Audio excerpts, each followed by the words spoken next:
Perfecto. Listo. Pues perfecto, bienvenidos a todos nuevamente a este espacio que es de ustedes para también hablar un poco sobre la cultura, el idioma ruso.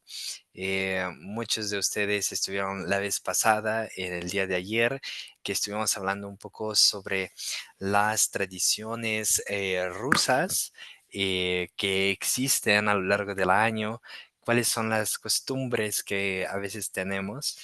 Y el día de hoy nos toca hablar un poco más a fondo de cómo se va creando esta cultura, a través de qué ideales, de qué curiosidades que encontramos en la vida, que es los mitos, las leyendas. Y no solamente vamos a hablar de Rusia, porque curiosamente la mitología que podríamos llamar rusa pertenece al rubro que decimos que es mitología eslava. ¿Ok? ¿Qué son los eslavos? Los eslavos son las culturas que incluso podríamos incluir a los Balcanes, Serbia, Montenegro, Eslovenia. Todos esos pueblos de alguna forma surgieron al mismo tiempo, subsistieron al mismo tiempo y tuvieron muchísima conexión, no solamente lingüística, histórica, hubieron batallas. Entonces es muy normal que su mitología también sea muy parecida.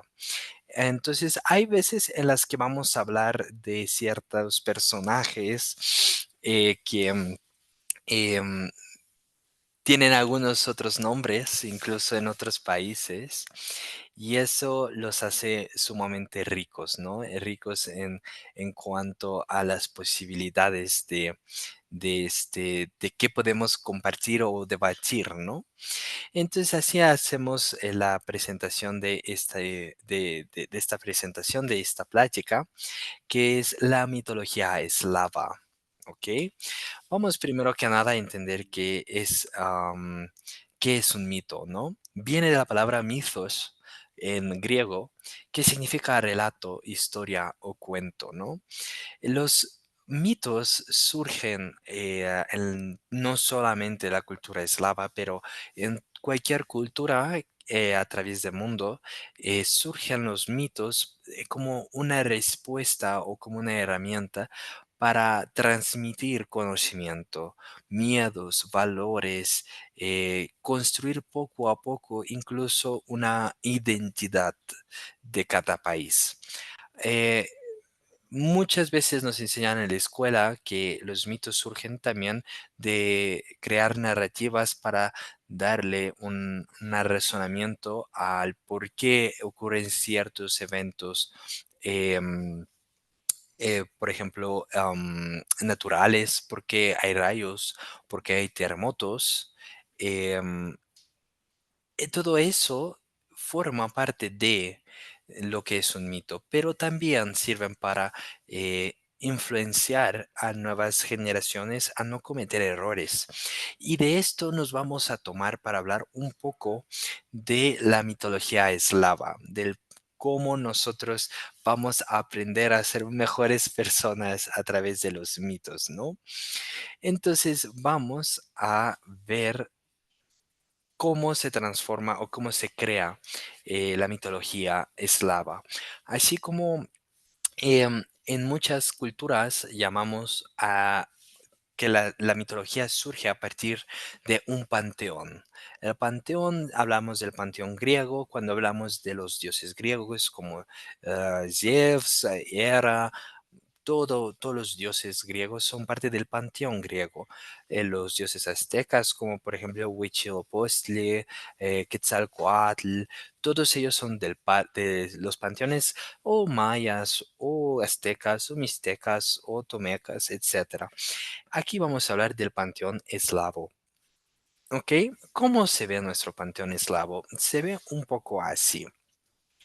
Para no irme por muchos de todos estos dioses, que son muchos, tenemos poco tiempo, pero siempre es muy interesante hablar de ellos.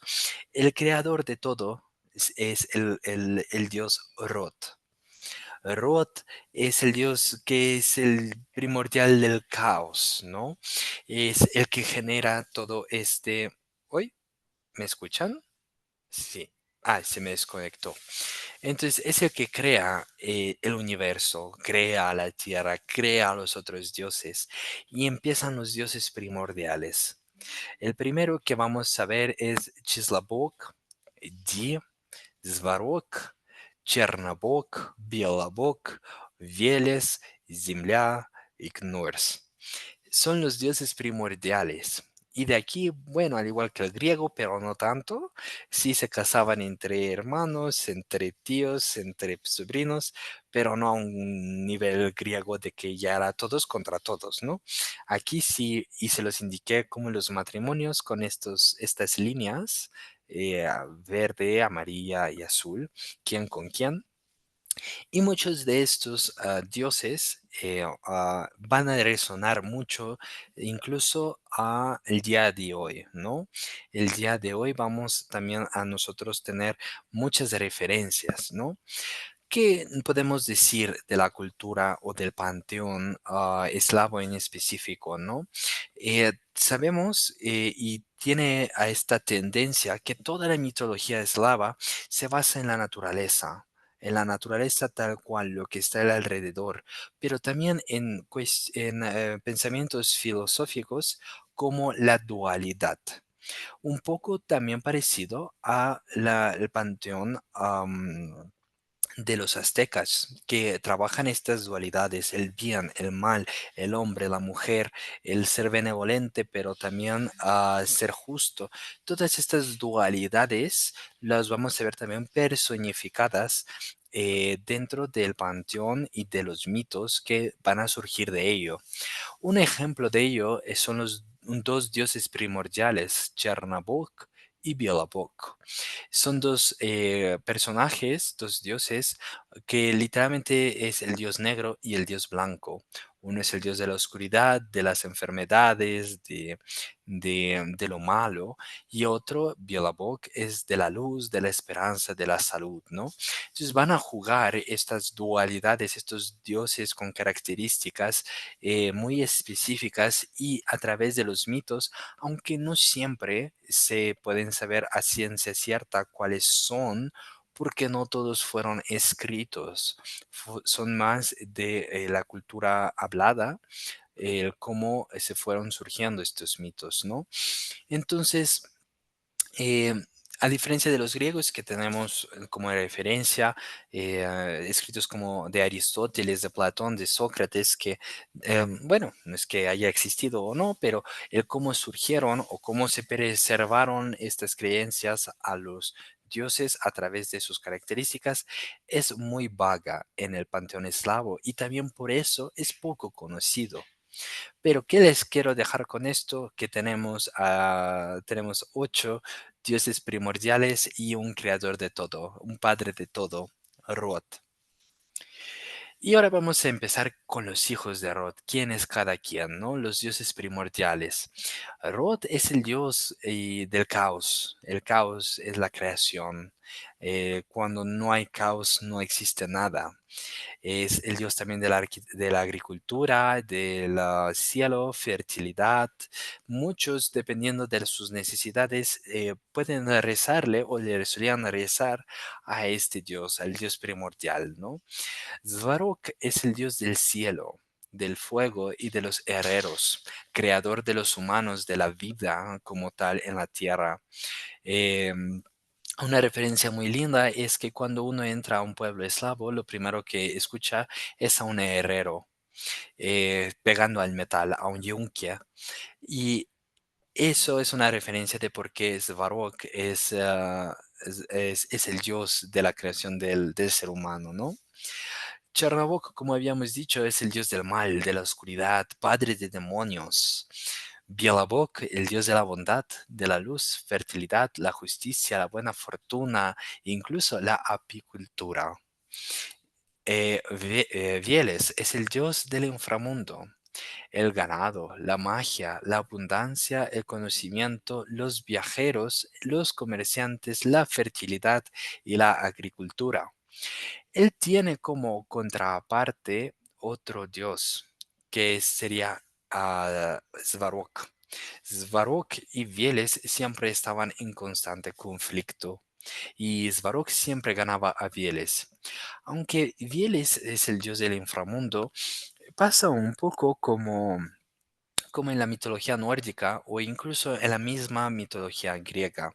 El inframundo no es un lugar como en la idea judeocristiana de que todo es malo, pecadores. No, no, no, es ese momento donde las almas descansan, pasan a un mundo posterior, ¿no? Chislabok es el dios de la luna, los calendarios, la astrología, los números y el tiempo. Incluso muchas de esas palabras de los dioses van a mudarse posteriormente al idiomas como el ruso para crear sustantivos. Rod en ruso significa género. Ah, Cherna es chorni, la palabra chorni, negro. Biela es bieli, blanco. Chislo es número. Земля es la diosa de la tierra y así se le llama a la tierra, Земля. Di es el dios del cielo, la muerte, la agricultura, el orden cósmico. Hijos es el dios del sol, la salud y la casa, del calor. ¿Ok? Por eso hablamos de que el sol, el fuego nos da salud. Si dan cuenta, hay muchos dioses que todos son dioses del cielo. Sí, pero depende de cómo uno vea el cielo. Van a encontrar también dioses que pertenecen a ciertas etapas del cielo, cielo invernal, cielo de verano, cielo de noche, cielo de día. Depende mucho de cómo este sea el cielo, a qué Dios le está perteneciendo o es el reino de cuál Dios, ¿no? Después de los dioses primordiales, obviamente, procrearon y tuvieron hijos y salieron otros dioses que son muy interesantes también de analizar.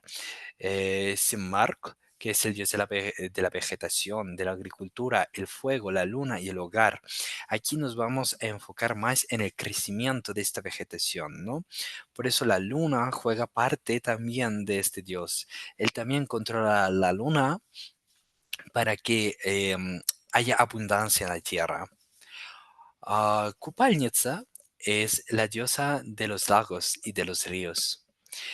Kupalnitsa viene de también la palabra kupatsa, de nadar, viene de la diosa Kupalnitsa.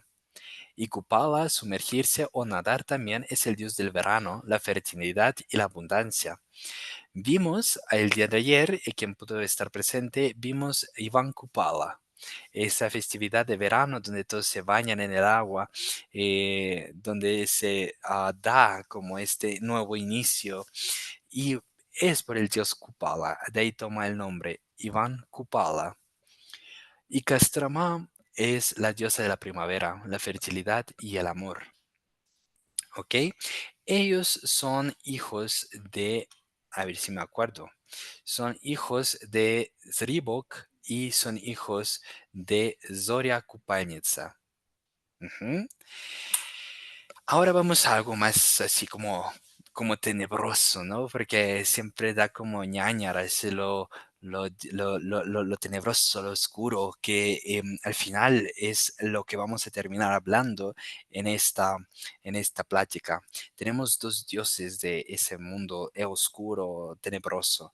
Chernabog, que es el dios del mal y la oscuridad, pero se casó con una señorita llamada Morana, que es la diosa de las pesadillas, la enfermedad, la muerte, la madre de los demonios.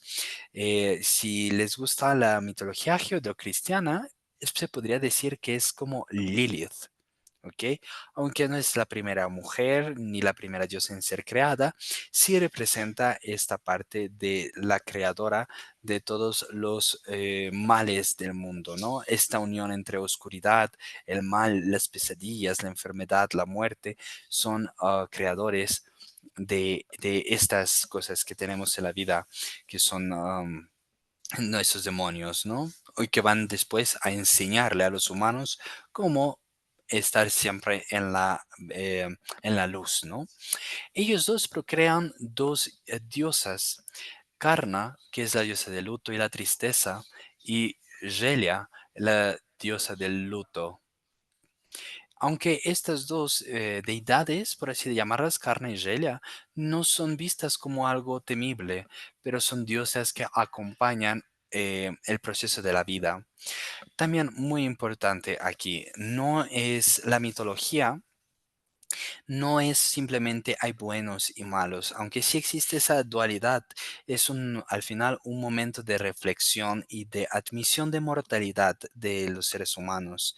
Eh, si vean a Chernabog o a Murana, no es que les dé miedo, son parte de la vida, son creadores de ciertas cosas y uno tiene que darse esa oportunidad de entender que no hay forma de destruirlos, no hay forma de quitarlos, son parte de la vida y simplemente hay que uno tener como ese camino apaciguado hacia lo que es nuestro tiempo en esta tierra, ¿no? Entonces nadie tiene mucho miedo a los dioses. Los dioses incluso tienen esta característica de que nunca interactúan con los mortales. Estaba prohibido. Eran dos mundos distintos, dos vidas distintas. No hay una interacción directa a lo que pasa, por ejemplo, con mitología griega, mitología romana, que siempre es este juego entre dioses y mortales. Aquí muy separados. Dependientes de los rezos de los pobladores, sí, pero nunca interactuando. Entonces vamos a hablar un poco ya de lo que a nosotros nos gusta de la mitología, que es que nos da un poco de miedo. Las criaturas y demonios. El panteón eslavo está relleno de muchos demonios, de muchos conceptos, de muchas lecciones y son como fábulas. Eh, Aunque mucho de lo que llamamos ahora el folclore o leyendas eslavas están más vinculados a los cuentos folclóricos, vamos a hablar ahorita de estas criaturas y demonios que no es que necesariamente estén incluidas dentro de un cuento, pero son criaturas que se creía que vivían en cerca de ciudades, en bosques y todo. Porque si nos vamos a los cuentos, sería una plática de 3 horas y América me va a matar. Entonces, vamos primero con una de las criaturas que es muy famosa, muy conocida y seguramente han escuchado hablar de ella. Baba Yaga. Es una de las figuras más famosas y más interesantes del folclore eslavo, no solamente rusa, pero también ucraniana, bielorrusa, incluso hay una versión de Hungría. Entonces, Baba Yaga es una figura muy interesante y ahorita vamos a ver por qué. Eh, la apariencia, ¿cómo es? Es usualmente una anciana, fea, con nariz larga, afilada, tiene dientes de metal y generalmente se presenta así para, para asustar a los niños. Aunque en algunas versiones Baba Yaga va cambiando su aspecto correspondiente del tiempo del día.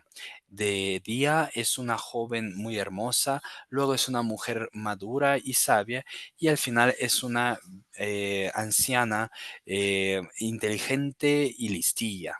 Entonces, Baba Yaga se encuentra en estas 3 etapas y lo más reconocido de ella es como donde ella vive.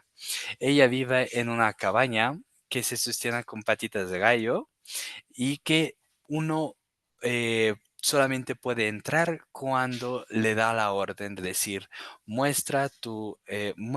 pon el atrás de tu casa hacia el bosque y muéstrame la puerta para entrar.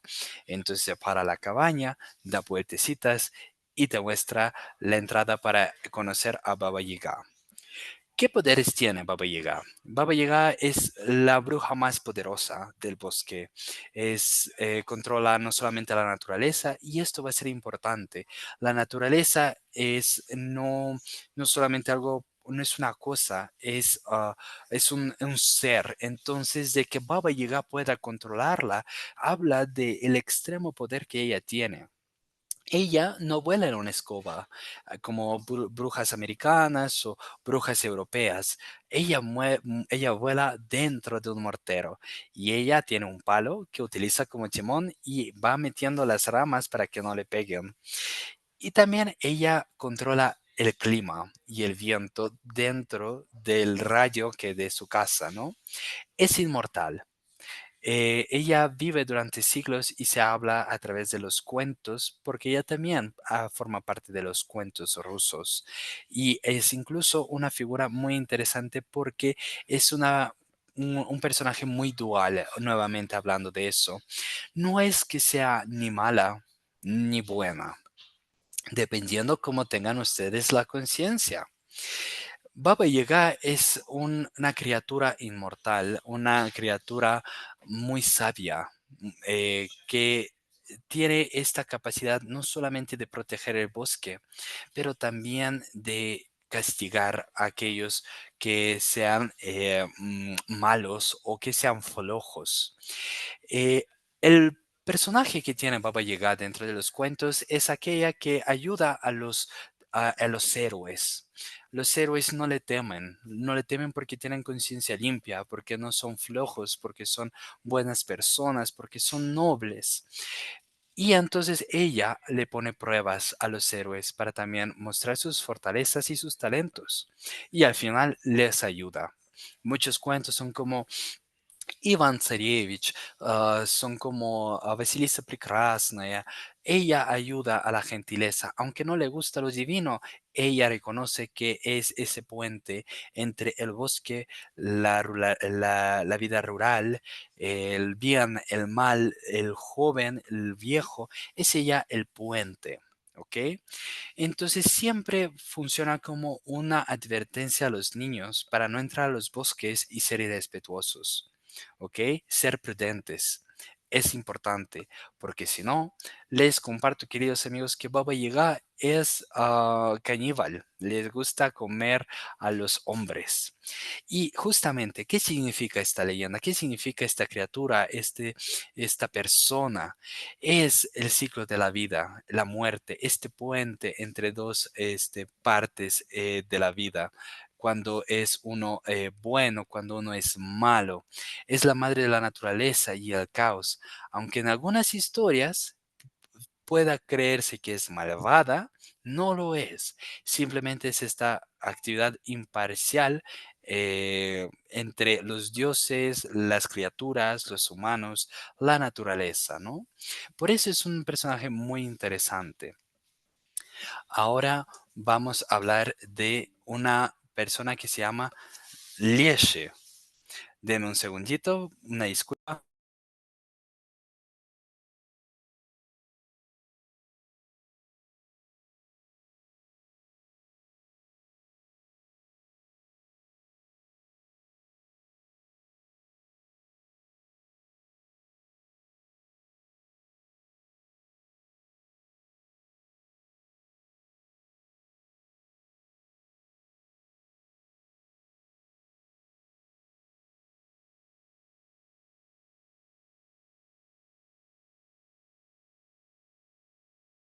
Micrófono. Ahora sí, vamos, a ver, creo que voy a moverlo tantito, a ver si ya está ahí. Entonces, hablemos de Lieshe. Lieshe es una figura de la clave, es clave dentro de la mitología eslava. ¿Por qué? Por la región, por donde nosotros estamos ubicados en esta tierra, ¿no? Mucho bosque, mucho campo. Y Lieshe representa este espíritu guardián de los bosques. Es una criatura que protege y vuelve a tener esta parte dual, ¿no? No es malo, no es bueno, depende cómo tú entres y respetes el espacio en el que él habita. Lieshi es una criatura muy de miedo, porque al final puede ser también muy juguetona. Puede crecer muy grande como un árbol, puede ser muy pequeño como una hoja. Entonces, suele cuando uno falta respeto al bosque, le falta respeto al bosque, él va a ser muy vengativo. No siempre es visible, por lo que uno solamente puede escuchar su aullido a lo lejos. Si está muy lejos, significa que está al lado de ti. Y si lo escuchas muy cerca, significa que todavía tienes tiempo de correr. Como él ataca a sus víctimas, las pierde dentro del bosque. Las pierde dentro del bosque hasta que lleguen a un punto de que se mueran de hambre y, y bueno, mueran de frío si es invierno. Entonces es una figura también un poco de miedo porque tiene una cabeza de calavera, cuernos de venado y bueno, justamente si uno no sabe si es grande, si es pequeño, si está cerca, si está lejos, si me pierde, no me pierde, se vuelve en un arrepentimiento de la persona que fue mala con el bosque o con los animales y la gente que vive en el bosque. Entonces, por eso no es una criatura, no es un demonio, vuelve a ser esta parte dual de la mitología eslava. Es este protector, guardián, este enseñante de que uno tiene que respetar sus alrededores. Él guarda un equilibrio entre estos conceptos, entre los seres humanos que son como este ser que es ignorante y la naturaleza que es sabia. Enseñar al humano a cómo respetarlo, cómo convivir, entonces, esto es bueno siempre contar este mito, ¿no? Sobre todo para esos tiempos en el que había mucho viaje dentro de los bosques, cómo enseñarle al viajero de que tiene que respetar los ambientes, que tiene que respetar justamente la ecología. Entonces, podríamos decir que incluso los antepasados tenían mejores conceptos ecológicos que de los que tenemos ahora, ¿no? Y bueno, es este simbolismo de naturaleza salvaje, primitiva, el equilibrio entre los hombres y la naturaleza, ¿no? Y quien ha tenido la oportunidad de viajar en bosques rusos, realmente sí uno empieza a tomarle respeto a estas criaturas porque pueden ser mitos, pueden ser cuentos muy bonitos, pero cuando uno está en un bosque empieza a creer porque mejor prevenir que lamentar. Una forma también curiosa de prevenir o ahuyentar al Yeshe este, es poniéndose los zapatos al revés. Poniéndose los zapatos al revés, uno puede perderlo. Y entonces también uno puede poner una valla malina en su bolsa y así también lo ahuyenta. En el caso de que él esté hambriento, en el que esté enojado porque alguien pasó y faltó el respeto al bosque, mejor protegerse, cambiarse los zapatos. Les juro, yo lo he hecho. Rusalka. Rusalka es también una criatura dentro del folclore eslavo muy conocida. Es a veces confundida con la sirena griega o la sirenita de Dinamarca, pero tiene un poco ese mismo principio. Es una mujer hermosa que atrae a hombres a cuerpos de agua. Ella con su apariencia suele tener un pelo largo, ondulado. A veces suelen ponerla, dependiendo del cuento, con cola o simplemente como tal cual, una mujer. Eh, Hay distintos orígenes y las leyendas de cómo surge esta criatura, ¿no? Suelen ser criaturas que nacen a partir del dolor, de la tristeza, que han experimentado, por ejemplo, que hayan sido asesinadas violentamente o injustamente, o que hayan tenido una vida fatal de sufrimiento. Entonces el espíritu de estas mujeres va al río y se convierten en Rusalkia. Eh, no necesariamente son malas. Nuevamente volvemos a este criterio de que no existe el ni bien ni el mal, pueden ser ambos, depende tú cómo lo enfrentes, tú cómo seas como persona. Al igual que en los mitos griegos, o incluso romanos, suelen seducir a los hombres borrachos, infieles, a aquellos que han pecado posteriormente cuando empieza toda esta mezcla religiosa con el folclore, empiezan a meter conceptos como el pecado, el no respetar los ritos eclesiásticos. Son estas criaturas que van a traer este tipo de hombres y los van a ahogar.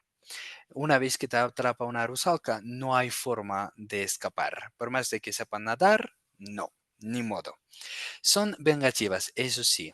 En algunas leyendas, aquellas personas que les hicieron mal en la vida, en vida, y por eso tuvieron una muerte muy violenta o una vida muy desagrada, los suelen cazar. ¿Ok?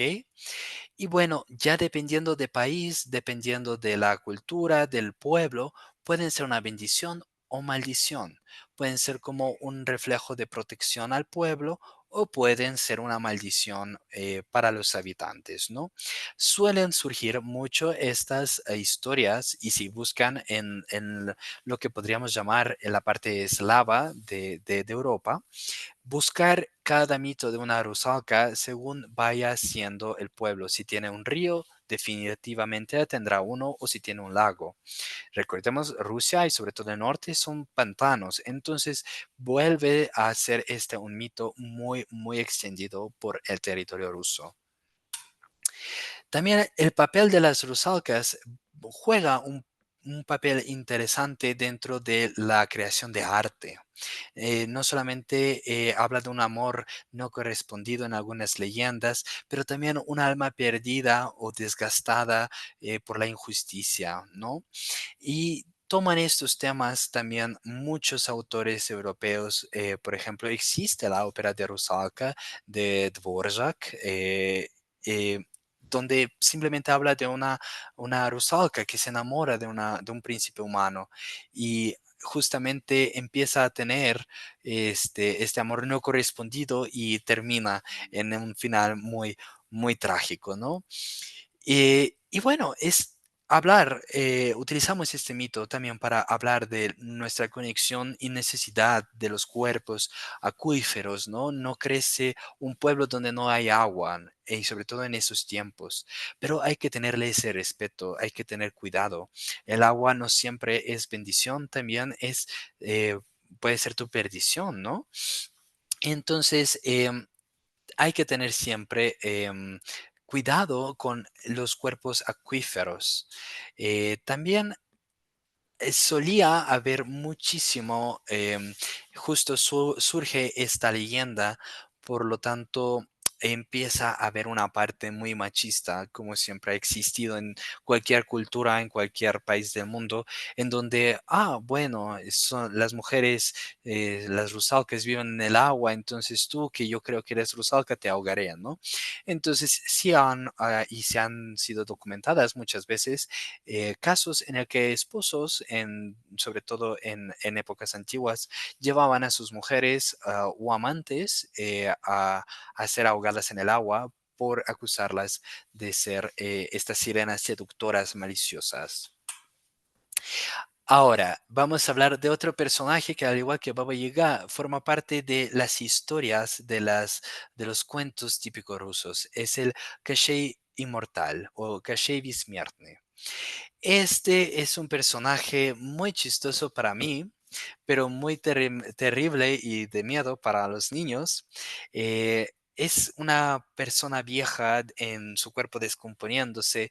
Es inmortal, sí, pero justo es como estos deseos de genio, ¿no? Quiero ser inmortal, pero nadie dijo cómo, ¿no? Entonces yo creo que es un poco eso, la inmortalidad, cómo se ve. Una personaje delgada, muy flaca, no tiene cabello generalmente o tiene tres mechones. eh, y este sí es una criatura que representa el mal en su enteridad, ¿no? Él es un hechicero, es un mago muy malo, él convoca fuerzas oscuras y así es como él logra la inmortalidad a través de hacer un hechizo para no morir nunca. ¿Cómo lo logra? Él esconde su alma dentro de una aguja. Y aquí viene la parte chistosa. Esa aguja se encuentra adentro de un huevo. Ese huevo está dentro de un pato. Ese pato está dentro de una liebre. Esa liebre está adentro de un cofre en un árbol muy alto, en una isla inaccesible y protegida con muchos, muchos hechizos, ¿no? Entonces, este caballero, este mago, este hechicero inmortal, suele tener este momento en las historias rusas en donde secuestra princesas, donde pone a prueba las fuerzas y la inteligencia de los héroes como Iván Tsarevich, que rescata a Vasilisa Prekrasnaya. Y es este villano arquetípico que es muy necesario para justo crear esta conexión entre lo que es bueno y lo que es malo. Lo enfrentamos a un proceso que todo el mundo le teme. De alguna forma, la muerte es algo que nosotros le tenemos pavor desde el primer día que nacemos hasta que nos llega. Entonces, el enfrentar al mortal a decir es un proceso normal la muerte, sino las consecuencias son estas, son innaturales, son paganas, son malas, ¿no? Es un poco normalizar los ciclos de la vida también. Y bueno, el simbolismo es justamente esta inmortalidad corrupta, esta idea de que no debe de desear la inmortalidad, sino simplemente vivir la vida como un ser humano que no la deshumaniza. Em, no ser arrogante, no abusar del poder, ser gentil. Y el antagonista es siempre el destino humano. El caché siempre refleja esta lucha, de este deseo de evadir a la muerte, pero al final, como todos los cuentos, la muerte le llega, quiera o no.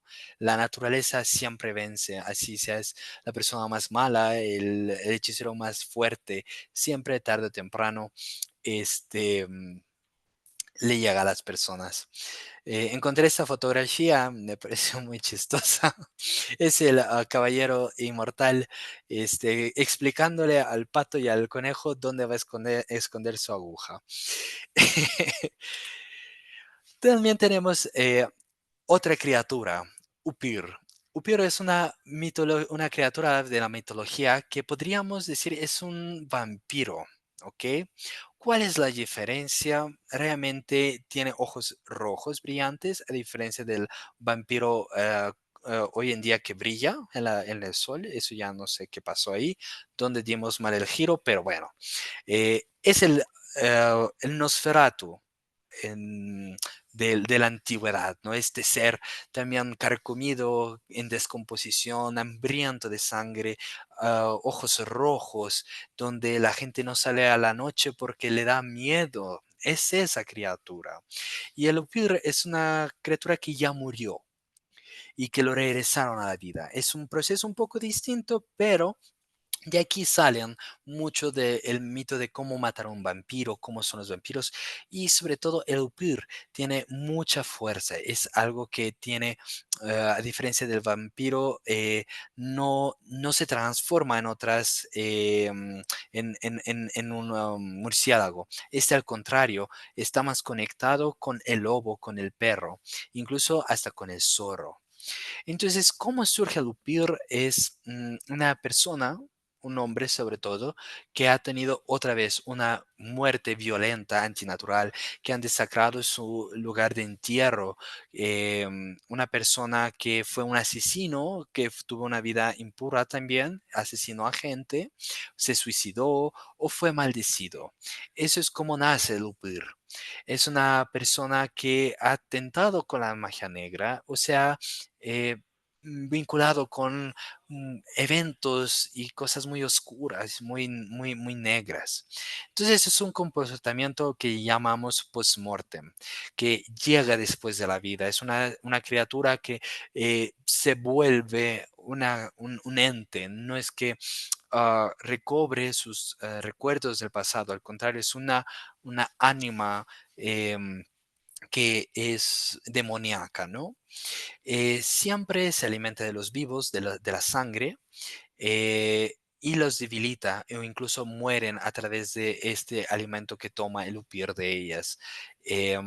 No puede volar, no tiene la capacidad de volar, pero sí de transformarse. Eso es como una buena noticia para los pueblos eslavos, no vuela. Entonces puede uno al menos correr. ¿Cómo se mata un upir? Clavos y estacas, que también retoman de esto muchos mitos de Drácula en la parte de Rumanía, que es como matar a Drácula, ¿no? El fuego, que es un elemento que limpia, que depura la maldad en la cultura eslava, al igual que el agua bendita o símbolo de los religiosos, una vez que ya se empieza a hacer esta mezcla de la religión ortodoxa con el folclore eslavo, ¿no? Damavoy. Damavoy es un compañerito que tienen todos ustedes y yo también en nuestras casas. A veces es un pequeño ancianito, un enanito, un animalito, depende de la región, del folclore. No es un demonio, o depende de cómo se comporten ustedes, y ahorita lo vamos a ver. El Damaboy es este espíritu protector, pero también castigador. Puede a veces ser un animal, un perro, un gato. Si alguna vez ustedes dicen, es que no sé por qué este gatito siempre llega a mi casa, no es mío, no lo alimento, pero siempre está como alrededor, o siempre hay un pajarito llegando a la ventana en la mañana. Eso es un Damaboy. Es un espíritu que protege su hogar de los malos demonios. Es miembro de la familia, es a veces invisible, a veces es el que esconde las cosas de su casa. Entonces, él es el guardián de ese territorio. Él puede ser su amigo o puede ser su enemigo. ¿De qué depende? ¿De qué tan sucios son ustedes? ¿Qué tan ordenados o no sean? Si ustedes limpian su casa, respetan su casa, guardan las cosas y no tiran los calcetines al piso, el Damaboy es este lindo viejecito que protegerá de mal. Si ustedes son muy sucios, les van a ocultar este... mm, como todas sus cosas importantes, va a entrar mala vibra a su casa, va a oler mal, incluso a veces los puede rasguñar en la noche o darles parálisis de sueño, o lo que aquí decimos en México, se me paró el chamuco, así. Y siempre hay que mantener el respeto. Damaboy es un espíritu, es el espíritu de su casa. La casa es la parte física, la parte espiritual es el Damaboy. Entonces, no lo enojen, limpian, yo le recomiendo. Ahorita ya veo muchos viendo alrededor de su casa que mejor empezamos a limpiar. Es muy importante el Damaboy y sobre todo en cultura rusa, porque a veces se le atribuye que el Damaboy aparece cuando un ancestro ha fallecido, un familiar nuestro ha fallecido. Se toma la forma de un Damaboy para proteger justamente a la familia. Hay muchas leyendas en los mundos eslavos. Cada uno tiene una versión un poco más agresiva o más benigna de esta criatura. Obviamente no faltaba festividad para festejar, honrar al Damaboy. Esto es en invierno o sobre todo las épocas de recolección de los lugares agrarios, ¿no? La víspera de Navidad es cuando el Damaboy está más feliz porque es justamente este el lugar donde se reúne la familia está más unida, están todos en casa y es el momento de sí festejar, pero no dejar sucio. Kikimora. Kikimora es lo que decimos la esposa de Damaboy, la relación tóxica. Kikimora es solamente mala. Kikimora es traviesa, es cizañosa, es aquella que trae el chisme a la casa, es la que esconde todo el tiempo y lo rompe, la que tiró los platos de la abuela de porcelana y justo tiene ya un aspecto un poco más malívolo, ¿no? Tiene una cabeza de cadáver, ojos brillantes amarillos, el pelo todo así como de revuelto y es más espectral, ¿no? Es más así, más maligna. Eh, Suelen aparecer en la noche, por si alguien de repente escucha en la cocina que se le cayó un vaso de vidrio, es Kikimora. Una recomendación de una amiga muy buena mía que tenía muchas Kikimoras en su casa me dice, el raid funciona muy bien, ponerlo en todos lados para ahuyentar a la Kikimora. Los rituales y maneras de apaciguarla son espíritus que uno no se puede deshacer, pero sí mantener contentos. Siempre mantengan su casa en orden, bien cuidada. Si hay algo que hay que reparar, repárenlo inmediatamente, no lo dejen ahí. A veces pueden dejar un poquito de pan, de leche, para que pues todos contentos con el estómago no hagan maldades, ¿no? Hay rituales, sí hay registro de que hay rituales, incluso en la parte de magia, de rituales paganos, en donde se menciona cómo apaciguar a una kikimora, pociones, hechizos incluso. Y como les decía, es la kikimora y el damaboy, estas dualidades, espíritu protector y espíritu caótico.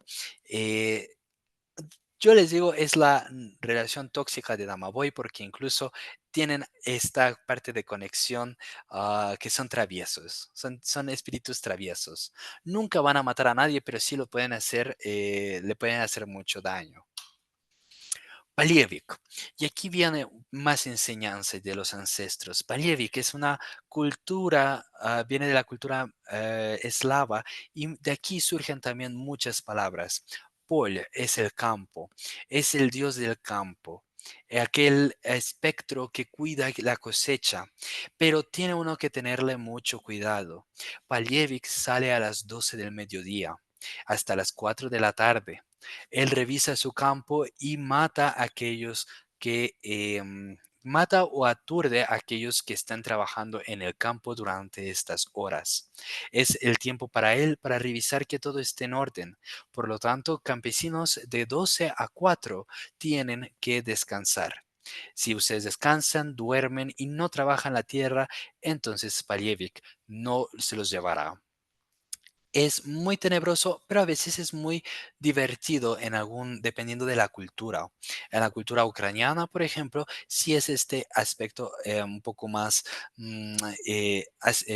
fantasmagórico, en donde pues sí cobra este papel como un poco de demonio, ¿no? Strizha es una figura aterradora. Muchos dicen que es una bruja, otros dicen que es un vampiro. Es una combinación de los dos. Suelen ser de género femenino, suelen aparecer también como lechuzas. El punto es asustar, no atraer. Entonces, tiene estos rasgos que tiene dos corazones, dos almas, que también tenía vampiro en la cultura rumana. Sigue siendo humana, pero ya está maleada, ya está vinculado con lo sobrenatural, la muerte, ¿ok? Se suele transformar en una lechuza en la noche o como un cuervo. Em, el cuerpo de esta criatura sigue siendo también un poco perturbador. Se supone que es un cuerpo que se está descomponiendo, que no es que ya esté muerta como una calavera, pero sí está corroído, una piel en mal estado, con gusanos, ¿ok? ¿Y para qué nos sirve este animal que nos enseña. Primero nos habla de una mujer que no tuvo un entierro propio o apropiado, no le dieron los últimos ritos o simplemente lanzaron el cuerpo a algún lugar, ¿no? Entonces, esto también nos habla del respeto hacia las almas que parten, sobre todo a las mujeres, enterrarlas debidamente según las tradiciones y, bueno, posteriormente, como llegan a escrituras religiosas. También puede ser porque es una mujer que ha muerto en el parto, por no haber sido atendida correctamente o por actos impíos. Tiene esa doble naturaleza, que tenga dos corazones y dos almas. Habla no que sea buena o mala, pero sí es una criatura ambigua, que se crea no de la maldad, se crea de la maldad de otros y de la pureza que era, ¿no? Entonces también es muy interesante justamente hablar de esta dualidad, de cómo es uno y cómo es tratado también. Implica en cómo tú vas a cruzar a este nuevo mundo después de la muerte. Em, Se alimenta de sangre, sí, se parece mucho al Upir o a Nosferatu, como lo conocemos todos por las películas. Sí es una figura monstruosa, eso sí. A diferencia de Rusalka, que es una mujer bellísima, ella es horripilante, maldice, usa magia negra. No es que sea muy, muy fácil de esconder. Suele atacar a los vivos, ella los acecha, los busca a campo abierto. Entonces siempre es bueno tener cuidado durante la noche. Y justamente hablamos de esta muerte y la inmortalidad, la conexión entre los vivos y los muertos, cómo uno tiene que hacer los ritos de entierro, cómo darle esa precaución a los demás. ¿Cómo protegerse? Simplemente entierren a sus muertos. Es la lección de la historia, entierren a sus muertos. También pueden utilizar algunos amuletos, pero yo creo que ya jugársela con cruces y hierbitas, yo mejor prefiero enterrar a los muertos y punto. Darle un que Dios te bendiga, que descanse en paz y no tener que encontrarme con un Strisga. Aquí viene un espíritu también. Es un espíritu muy divertido. Vayanai, Vadiyanai viene de la palabra vada, que significa agua, y noi, que es una forma muy antigua de decir Dios o espíritu, dependiendo de la cultura o el idioma. Es la representación del espíritu del agua masculino. Em, Siempre es como esta figura un poco grotesca, como un sapito, siempre cubierto de algas, de musgo, el cabello y barbas largas y a veces hechas de alga, rostro de anciano, patas como de rana. Este es este espíritu, no es malévolo. Pero si es como alguien dice, me recuerda mucho a mi tío, tal. Y si creo que esa conexión del espíritu que al final protege los cuerpos de agua. También te da esa justa entendimiento de cómo cuidar los cuerpos del agua, de cómo cuidarte dentro de ellos. Él puede protegerte si no cuidas si cuidas las aguas, pero también te da esa advertencia de no irte a lugares muy profundos o muy lejos de la orilla, porque al final él también controla eh, el agua en sí, cómo se mueve el agua por dentro, las corrientes, él las controla. Entonces, cuando eres negligente, eres irresponsable, eres poco sabio, él te enseña cómo las aguas te pueden dar una lección de vida o tal cual de muerte. Y bueno, él también, al ser este protector de los cuerpos de agua, él controla también las tormentas, las lluvias, que se desborden o no los ríos. Él también es el responsable. Si es que un pueblo ha sido muy irresponsable con su río, ha lanzado basura y ha provocado que se estanque, pues entonces él va a hacer que llueva y se desborde y se lleve casas. Buena lección, pero todavía en este siglo no entendemos.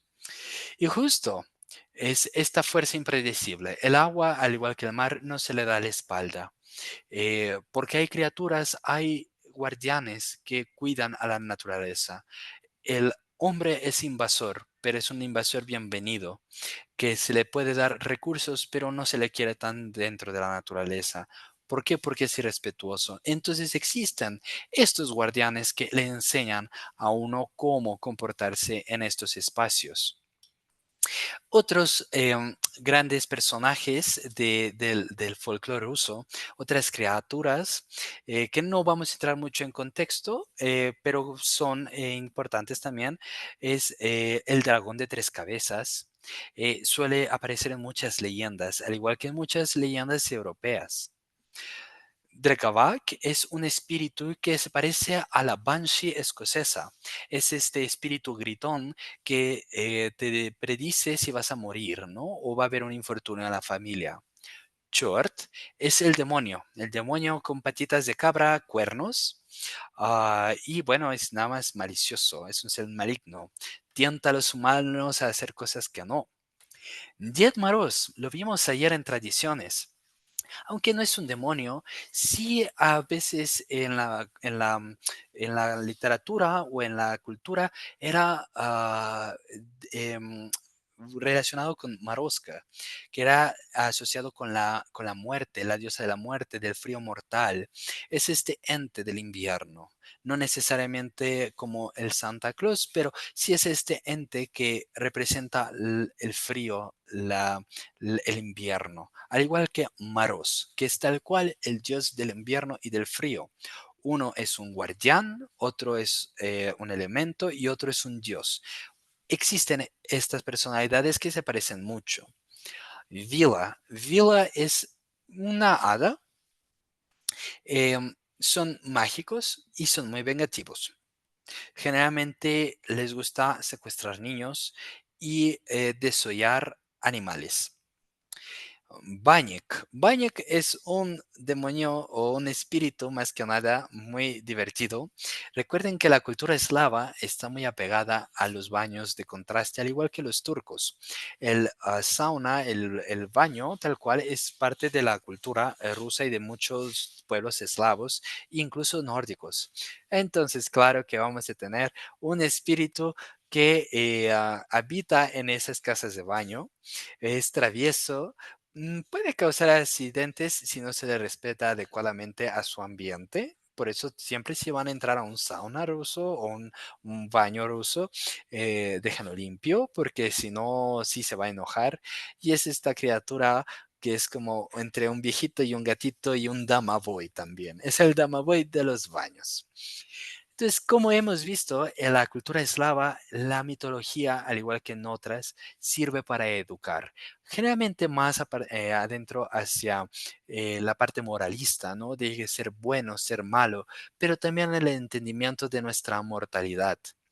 ¿Qué somos nosotros como humanos? Somos mortales. Tenemos que aceptarlo y comportarnos correctamente en esta cronología que llamamos vida. No sean malos, no sean malos con el prójimo, entierren a sus muertos, adoren a sus ancianos.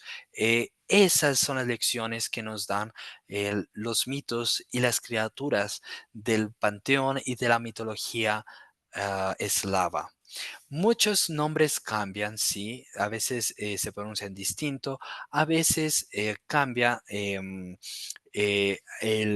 rol de ellos en la historia, pero siempre va a existir esta dualidad y sobre todo este cuidado hacia los alrededores. Bueno, con esto ya no me pasé, América, perdona, me pasé un minuto. No, no Con se preocupe, acabamos maestro. Acabamos este brevario muy rapidísimo de todas criaturas y mitos algunos de la cultura y panteón eslava. Pues muchísimas gracias, maestro. No sé si guste que tomemos los 10 minutitos para responder cualquier pregunta o comentario. Los habilitamos. Vamos a habilitar los micrófonos y sus videos. Si alguien tiene alguna pregunta, algún comentario, Sí, yo. Iraís. ok. Bien, Iris, dinos. Gracias. Ay, maestro, como siempre es usted un excelente narrador. Creo que nos tenía a todos con la boca abierta. Felicidades. Y tengo una duda yo. En la actualidad, la Iglesia Ortodoxa rusa acepta a estos dioses paganos y la población rusa, obviamente, pues no sé, es común que crea todavía en ellos.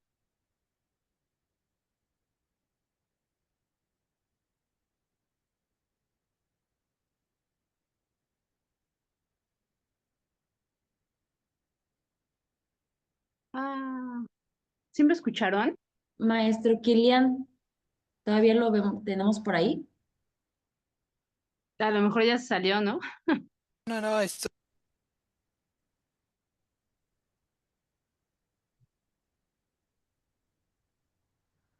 Ah, claro que sí, maestro.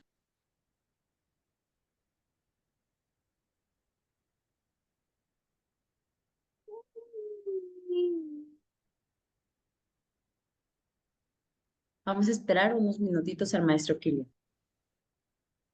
Sí, sí.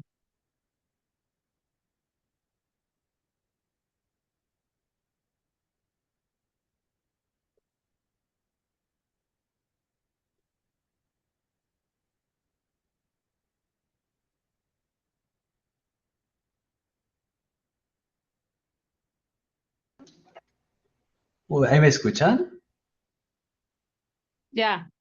¿Ya? Uy, Sí, perfecto. maestro. Disculpa. Es que estoy ya lidiando con problemas técnicos. Eh, muy buena pregunta, Iraís. Es una pregunta muy compleja porque es difícil hablar de todo. Pero sí es muy interesante. Rusia tiene oficialmente cuatro religiones. La musulmana, la ortodoxa rusa, tiene el budismo y también el judaísmo. Son Mm, cuatro religiones que pues habitan dentro de este territorio. Si lo reducimos un poco al eslavo, tienden a ser más ortodoxos rusos. Em, durante todo un siglo no existió Dios, así de cual, no existió Dios. No se- oh. Pero nadie sabía que era Dios, estaba prohibida la religión. Entonces, de alguna forma, el encontrar esta parte espiritual dentro de, pues, dentro de la mitología, dentro de las criaturas, eh, sí tuvo su gran avance, bueno, o conservación durante el siglo XX. Eh, ¿Qué te puedo decir? Yo, por ejemplo, a algunos de mis alumnos, no sé si les he contado a ustedes, les he contado de mi propia experiencia en el bosque, un bosque donde yo pues siempre conozco, que siempre he ido. Eh, siempre tuve esa experiencia de una vez encontrarme con Lieshe. No encontrarme, pero ser atacado por Lieshe. Entonces, no soy una persona muy creyente de lo espiritual, pero hay algo místico en nuestras vidas citadinas o campesinas que nos hace acercarnos a lo espiritual y buscar una explicación. A veces las religiones se quedan muy pequeñas en darnos esa explicación de lo sobrenatural. Entonces yo creo que hay partes que sí tomamos, hay partes que no. Como tal, los dioses eslavos, como lo vimos como Partenón, perdón, como panteón, ya son solamente objeto de estudio. No he conocido a alguien que realmente diga, oh, yo creo por ejemplo, en Dorot, como no he encontrado a gente que diga, yo creo en Odín o en Zeus. Son parte ya de un folclore. Pero cuando hablamos de las criaturas que rondan, como las últimas que vimos, sí que yo puedo decir yo creo en uno o en otro. En uno y en otro mejor creer y saber cómo dejarse eso por atrás porque sí pueden ser muy, muy peligrosos. Entonces es como un poco de incluir Ok. un poco de magia a la vida. Bien. Ujú. cuando voy a Oaxaca, siempre voy a la sierra y digo, ahí hay un nahual, lo estoy viendo, mejor no me meto.